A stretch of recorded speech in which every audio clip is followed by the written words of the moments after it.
é unha conclusión ou un plantexamento despois do que parece que din os documentos. A verdade non teño outras referencias que o que están reflexando os medios de comunicación, pero a verdade é que probablemente frente ao que algúns creían e probablemente incluso desesarían os documentos, parece ser que polo que se va sabendo indican que o papel do rei emérito na preservación da democracia na intervención decisiva para que non prosperase o golpe ofrece poucas dudas, polo menos do que se desclasificou agora.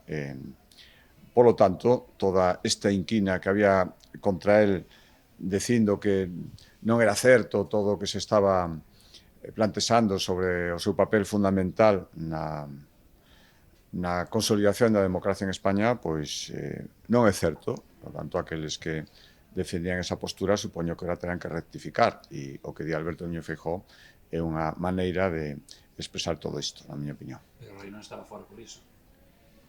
Bueno, eu o que digo é que os papeles desminten moitas cousas que se dixeron respecto ao papel nesa data e nesas datas concretas despois do rei emérito respecto a súa intervención na consolidación da democracia. Xa de outras circunstancias eu non quero opinar.